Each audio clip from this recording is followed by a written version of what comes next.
Assalamualaikum warahmatullahi wabarakatuh. Melanjutkan video sebelumnya, kita akan membahas penyelesaian sengketa dan lawsuit leader.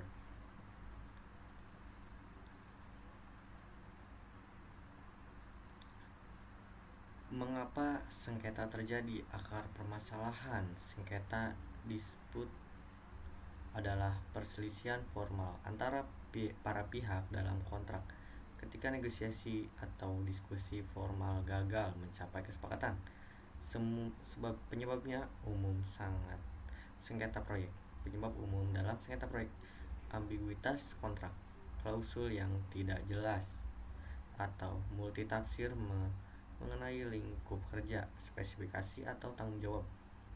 Kegagalan komunikasi, kurangnya komunikasi yang efektif dan terdokumentasi antar pihak. Perubahan lingkup kerja, source scope creep, perubahan yang tidak dilakukan, dikelola melalui prosedur change manajemen yang benar. Keterlambatan, baik keterlambatan pembayaran dari pihak proyek maupun keterlambatan pekerjaan atau kontrak. Perbedaan penilaian kualitas, standar kualitas yang diharapkan tidak sesuai dengan hasil yang diserahkan. Opsi 1, mediasi, mencari jalan tengah. Langkah pertama yang paling dianjurkan karena sifat yang kolaboratif. Mediasi adalah proses negosiasi yang terstruktur dengan melibatkan pihak ketiga yang netral, mediator, untuk membantu para pihak menemukan solusi yang dapat diterima bersama. Karakteristik utama mediasi: sukarela, para pihak berpartisipasi atas kemauan sendiri. Fasilitas, mediator tidak memutus, melibatkan, memfasilitasi dialog dan membantu mengidentifikasi kepentingan bersama. Rahasia, konfidensial, semua diskusi dalam proses mediasi bersifat rahasia, tidak mengikat, non-binding. Kesepakatan hanya mengikat jika para pihak setuju dan menandatanganinya. Jika gagal, para pihak dapat memenuhi jalur lain. Tujuan: mencapai win-win solution. Opsi kedua, arbitrase.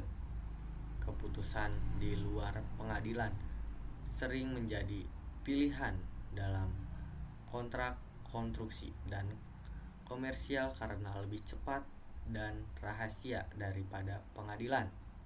Arbitrase adalah metode penyelesaian sengketa di mana para pihak setuju untuk menyerahkan kasus mereka kepada satu atau lebih arbiter. Pihak ketiga netral yang akan memberikan keputusan yang mengikat. Karakteristik utama arbitrase: berdasarkan perjanjian, para pihak harus setuju, biasanya melalui klausul dalam kontrak, untuk menggunakan arbitrase. Proses privat.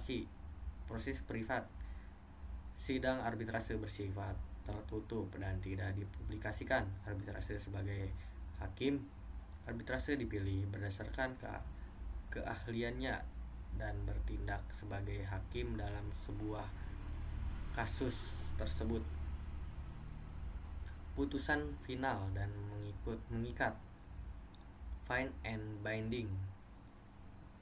Keputusan arbiter memiliki kekuatan hukum tetap dan sulit untuk diajukan banding.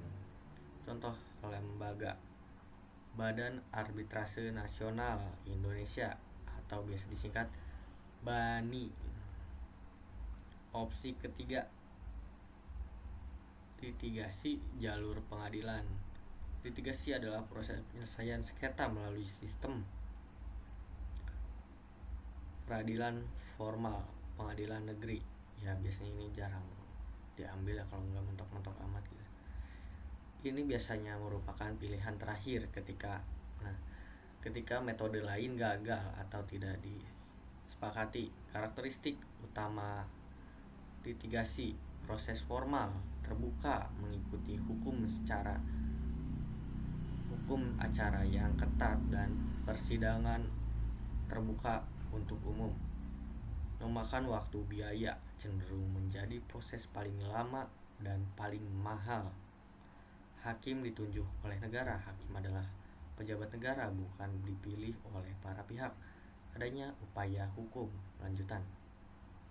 Putusan pengadilan tingkat pertama dapat diajukan banding ke kasasi hingga meninjauan kembali, yang membuat proses semakin panjang. Potensi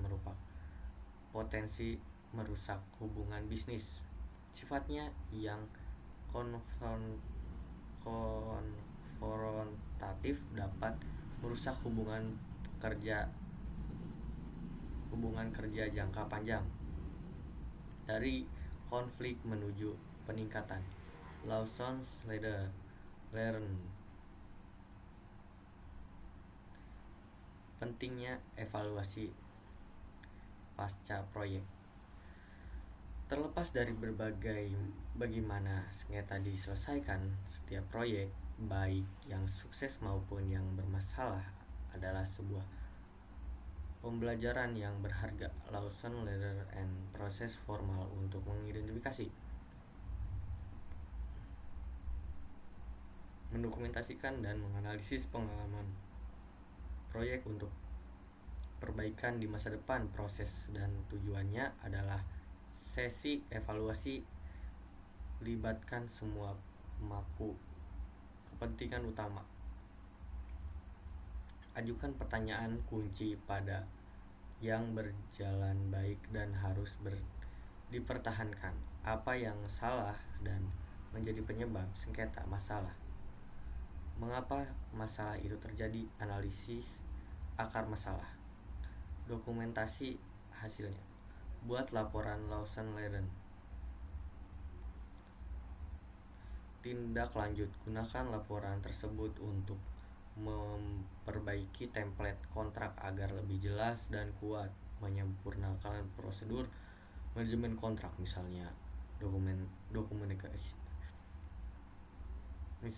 Misal komunikasi, change management. Meningkatkan proses seleksi vendor di masa depan. Mungkin sekian dari saya. Selalu memastikan proyek terbebas dari sengketa akan membuat proyek lebih tenang dan berjalan semestinya tanpa hambatan, dan jadikan sengketa yang pernah terjadi menjadi pengalaman agar tidak terulang kembali. Sekian dari saya, terima kasih. Kita lanjut video selanjutnya. Assalamualaikum warahmatullahi wabarakatuh.